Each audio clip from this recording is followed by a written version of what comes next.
Hello আমার প্রিয় sweet cute বন্ধুরা, কেমন আছো তোমরা? নিশ্চয়ই আমার গল্পগুলো শুনে শুনে খুব সুখ নিচ্ছ আর আনন্দে আছো। তোমাদের আনন্দ দিতেই তো আমি নিয়মিত তোমাদের জন্য নতুন নতুন ভিডিও নিয়ে হাজির হই। তো তোমরা যারা এখনও আমার চ্যানেলটি সাবস্ক্রাইব করনি, তারা প্লিজ প্লিজ আমার চ্যানেলটি সাবস্ক্রাইব করে দাও। তো বন্ধুরা, আর দেরি করো না, জলদি জলদি ভিডিওতে একটি লাইক দিয়ে চ্যানেলটি সাবস্ক্রাইব করে দাও। রিয়াদের বাবার কলকাতায় বড় ব্যবসা আছে। রিয়াদরা দুই ভাই। ছোট ভাইয়ের নাম রনি। রনি এখন ক্লাস 8-এ পড়ে। রিয়াদের মায়ের নাম নীলা, আর তাদের বাবার নাম দিলীপ। বাবাকে ব্যবসার কাজে কলকাতায় থাকতে হয়। সেই সপ্তাহের শেষে দুদিন বাড়িতে আসেন। রনি আর তার দাদা বাড়িতে থাকেন। তাদের বাড়িটা বেশ পুরনো। রিয়াদের দাদুর নাম মোরাদ। রিয়াদের দাদু গ্রামের এক নামকরা পল্লী চিকিৎসক ছিলেন। তার বয়স ৮২ বছর। বয়সের ভারে লাঠির হাতে চলাফেরা করতে কষ্ট হয়। তাই রিয়াদের বাবা তার দাদার জন্য একজন কাজের মেয়ে রেখে দিয়েছিলেন। কাজের মেয়ের নাম কাজল। দেখতে ভারী সুন্দর। তাকে দেখলে যে কেউ তাকে কাছে পেতে চাইবে। রিয়াদও মনে মনে কাজলকে দিয়ে তার মনের বাসা পূরণ করতে চাইত। রিয়াদের দাদু গত হয়েছে অনেক দিন আগেই। মোরাদের মেয়ে অর্থাৎ রিয়াদের একজন ফুপু আছেন। রিয়াদের ফুপুর নাম রিমা। দেখতে বেশ সুন্দর।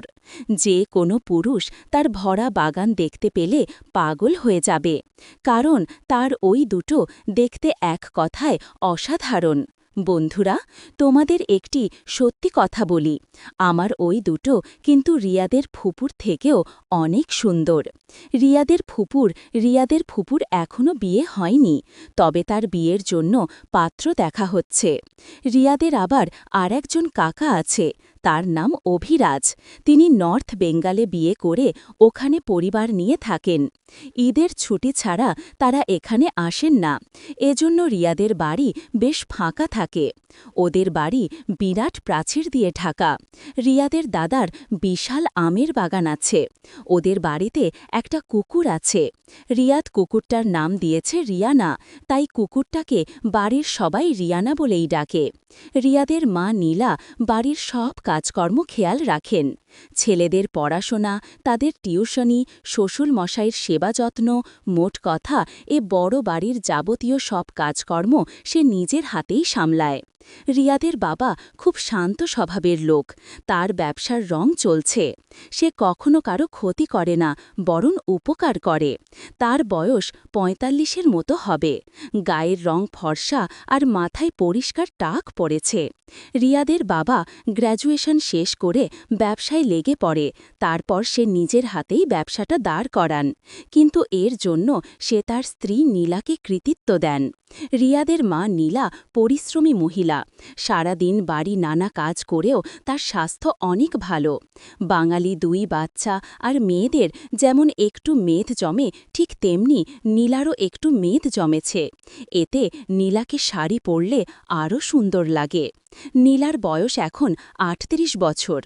নীলা দেখতে ফর্সা, তার মুখে একটা আকর্ষণীয় তিল আছে।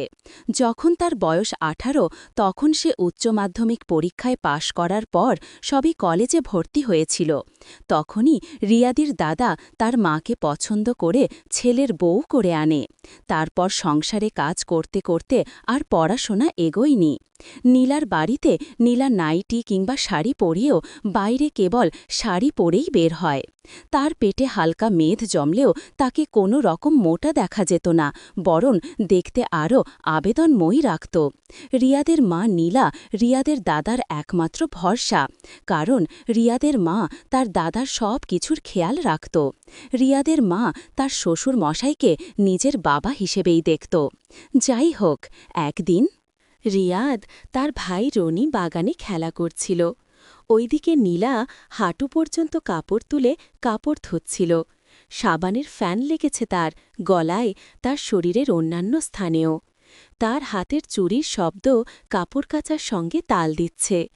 রিয়াদের বাবা বাড়িতে থাকলে বসে না থেকে বাড়ির এটা ওটা কাজ করতে থাকে। তাদের বাড়ির গাছগাছালি দিয়ে ভরা ছোট ছেলের রনির চিৎকার শুনে নীলা বাথরুম থেকে চেঁচিয়ে ওঠে আর বলল, কি হল রে রিনা? তার বড় ছেলে রিয়াদকে বলল, কি রে রিয়াদ, তুই কি রনির গায়ে হাত তুলেছিস নাকি? রিনা বেরিয়ে এসে দেখল রনি দাঁড়িয়ে আছে মেন গেটে। নীলা রনিকে বলল, কি রে, তোর ভাই কোথায়? রনি বলল, মা, আমাদের কুকুরটাকে কয়েকটা কুকুর ঘিরে রয়েছে, তাই ভাইয়া লাঠি নিয়ে কুকুরগুলোকে তাড়াতে গেছে। রিয়াদের কুকুর রিয়ানা এখন বাড়িতে অবাধ চলাফেরা করে। রাতে রিয়াদ আর রনির ঘরে মেঝেতে ঘুমায়। রিয়াদ আর রনি কুকুরটাকে খুব যত্ন নেয়। কুকুরটা রিয়াদ আর রনির সাথে খেলা করে। রিয়াদের বাড়ি ভালো মন্দ খাবার খেয়ে তার শরীর বেশ হয়েছে। রিয়াদ বাড়ির উত্তর দিকে ভাঙা প্রাচীর আছে, পাশে একটা পাগল এসে জুটেছে। কদিন হল। রনি এখন ছোট, তাই নীলা চোখে চোখে রাখে রনিকে।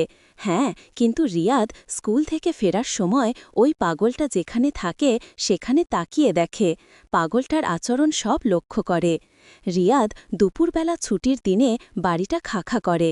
তখন রিয়াদ কখনো কখনো তিনতলার খোলা ছাদে গিয়ে ঘুরিয়ে ওড়ায় আর ঘোরাফেরা করে। ঘোরাফেরার সঙ্গীকে জনি।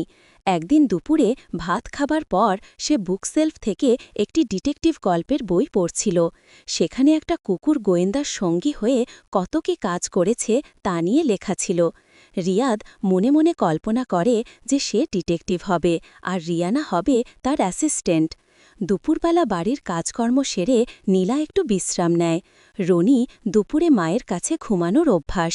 রিয়াদ জানে এ সময় বাড়ির বাইরে বের হলে মা বকা দিবে, তাই রিয়াদ চুপচাপ মায়ের সবার ঘরে উঁকি দিয়ে দেখছে। তার মা পাশ ফিরে শুয়ে আছে। রিয়াদ টিপে টিপে নিচে নামে। রিয়ানা মানে রিয়াদের কুকুরটাও তার পিছনে নেয়। বাড়ির পিছন দিকে একটা রঙিন পাখি আছে, পাখিটা এখনও বসে আছে। রিয়াদের অনেক দিনের ইচ্ছা পাখিটাকে ধরবে। রিয়াদ পাখিটার পিছনে গিয়ে দেখল সে পাগলটা প্রাচীরের ভাঙ্গা জায়গায় বসে আছে। পাগলটা একটা নতুন সঙ্গী জুটেছে, আর সঙ্গীটা হল একটা কালো রঙের কুকুর। রিয়ানাকে দেখে কুকুরটা রিয়ানার দিকে এলো। তখন রিয়ানা ভয়ে পালালো। মনে মনে রাগ হয় রিয়াদের, এমন ভেতেত কুকুর কি গোয়েন্দার অ্যাসিস্ট্যান্ট হতে পারে? তো কিছুক্ষণ পর একটা তাজব ঘটনা দেখা দিল। রিয়ানা আবার চলে এসেছে। রিয়ানা এসে কালো কুকুরটাকে ধাক্কা দিল। রিয়ানা এখন ভয় পাচ্ছে না, কখনো কুকুরের এমন খেলা দেখেনি। কিছুক্ষণ ধরে এসব দেখায় রিয়াদ ভাবল, যাক, একে আমার অ্যাসিস্ট্যান্ট বানানো যাবে। আর কিছুক্ষণ পর দুটো কুকুর চুড়ে গেল একসাথে। এমন রিস্যু কেন হলো তা বুঝতে পারল না রিয়াদ। এমন সময় তার মা নীলা এসে হাজির। রিয়াদ তখন তার মা নীলাকে বলল, মা, ওরা কি করছে? তখন নীলা বলল, এটা প্রকৃতির নিয়ম, এমনকি মানুষ এর বাহিরে নয়। তখন রিয়াদ বলল, কি বলো, আমি তো কখনো দেখলাম না। তখন নীলা বলল, আমি আর তোর বাবা যদি এমনটা না করতাম তাহলে তুই আসতি না। তারপর নীলা রিয়াদকে নিয়ে বাড়ি চলে আসলো। রিয়াদের ওই কথা ভাবতে ভাবতে দিন কেটে গেল। রাতে সবাই একসাথে খাওয়া দাওয়ার শেষে যে তার রুমে গিয়ে ঘুমিয়ে পড়ল। রিয়াদ তার ফুফুর সাথে ঘুমায়। ঘুমানোর আগে অনেক কথাই হয় তাদের মাঝে, কিন্তু আর দিনের কথা না বলে রিয়াদ তার ফুফুর মাঝে আলাদা বিষয়ে কথা হচ্ছে। ধীরে ধীরে রিয়াদ এক রহস্যময় জগতে প্রবেশ করছে।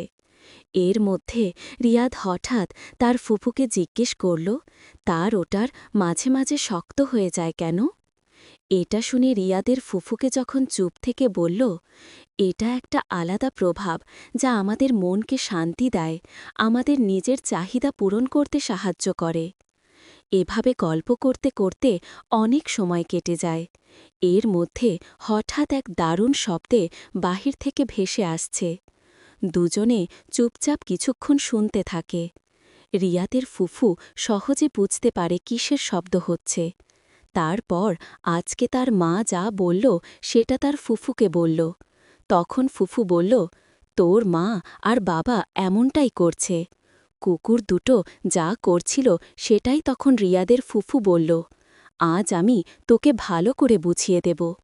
তখন রিয়াদ আর তার ফুফু একসাথে শুয়ে পড়ল। রিয়াদের ফুফু রিয়াদের হাত তার ওই দুটোর দিকে নিয়ে গেল। রিয়াদ সেখানে হাত দিতেই রিয়াদের ভেতরে এক অন্যরকম অনুভূতি হয়ে গেল। রিয়াদ তার ফুপুকে বুঝিয়ে দিল কিভাবে কি করতে হয়। রিয়াদ এবার বুঝে গেল, তাই রিয়াদ আর দেরি না করে শুরু করল তার কাজ। এভাবে কিছুক্ষণ চলতে থাকল। রিয়াদ এই প্রথমবারের মতো এত মজা পেল, আর এভাবেই চলতে থাকল রিয়াদ আর তার ফুফুর খেলা।